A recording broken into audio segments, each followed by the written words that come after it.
again. Okay, so I'm talking about these two here, comment and editing.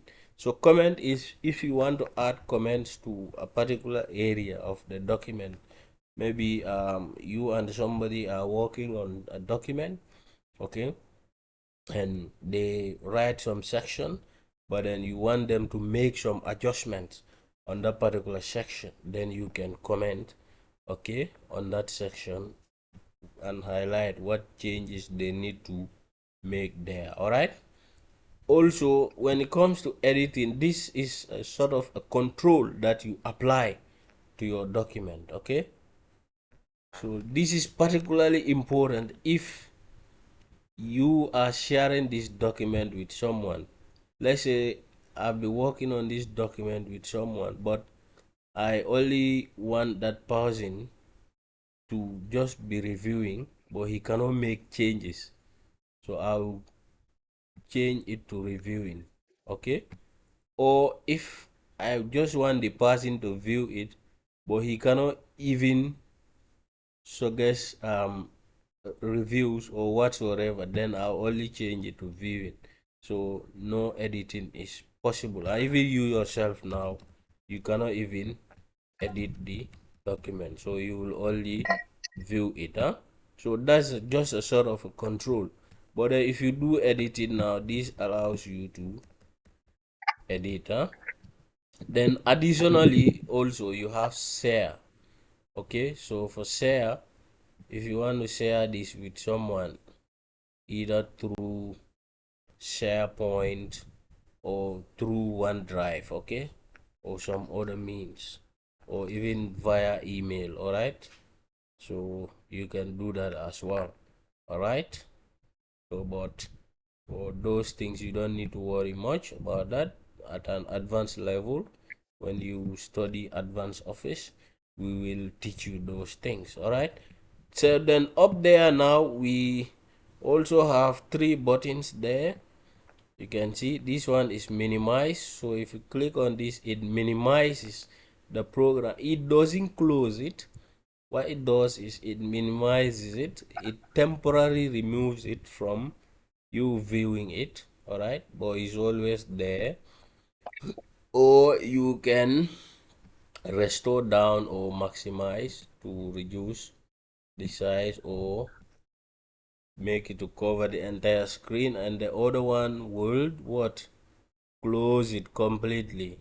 So this other one you see here is if you want to add an account to it. Okay, this sometimes is important that you sign into an account, especially if you want to be saving this document online. Okay, so it's good that you sign into the program.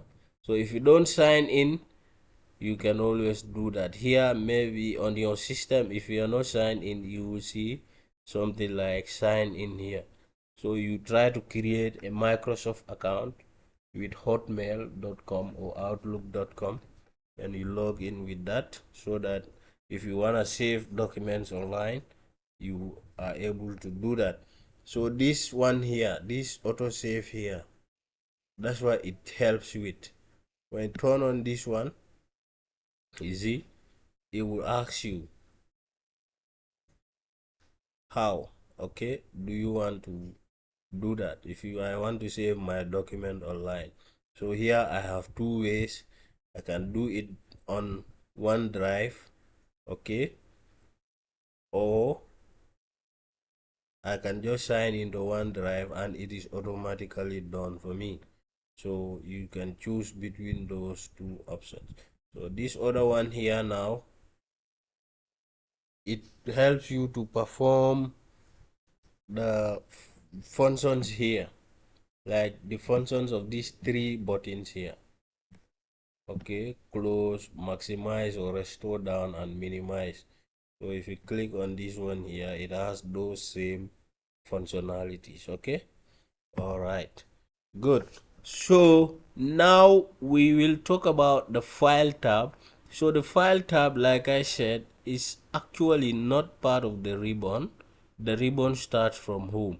So the file tab, if you remember, in the start of the program, when you first open the program, you saw something like this. So the file tab takes you to what we call a backstage view. Backstage view, because it takes you back to where you started the program before, where you usually start from. So backstage view.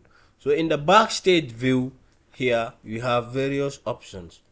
You can choose to do a new document here. You can choose to open an already existing document, or you also have functionality to save your documents and a whole lot of other options. I'll share the notes later so you can explore those. All right. So, but what you need to know is that the file view or the file tab takes you to the backstage view. It takes you to where you normally launch the program fresh from. So let's say if you are working on a document already and you want to open a new document, okay, you can just go back to file and then have another new document here, and now that becomes document 2. So it takes you to the backstage view. Backstage in the sense that, you know, it takes you back to where you start the program initially. Okay, so that's why this page here now is called the backstage view. Okay, so it's the file button that takes you there. Now coming down, now this area here is called the status bar. So status bar gives you the current state of your document.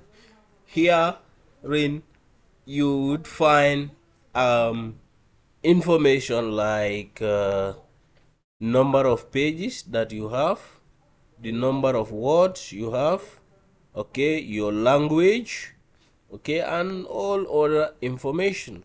So it just gives you a quick state of your document. Okay, so this area is called the status bar. Okay, so here also, like we did for the quick access toolbar, you can add as much information as you wish.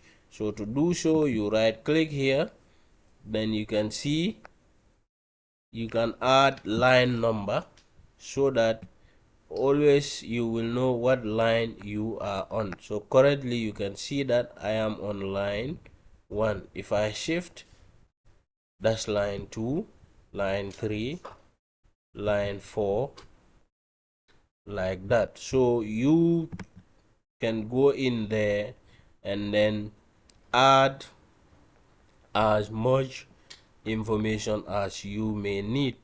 Now in some instance, you can even add caps lock to inform you if your caps lock is on or off. Okay, so you see, whenever my caps lock is on, it will tell me that I have caps lock on through the status bar here. If it is off, then it doesn't show up here. So you can add as much information as you want. So that area is called the status bar. Okay, know that it is the status bar. Good. So shifting from there, we come to this area here. We have the view modes. Okay, we call them view modes. So usually we have 3 of them. You have a web layout, okay, read mode, and a print mode. Now for the read mode, this helps you to be in reading mode. Like for instance, if I have a document that has some content and I switch to read mode now, it gives you what? Full screen view. Okay, like takes you to reading mode as if you are reading a book. Okay, so this view is called read mode. It helps you to read by putting the document in full screen.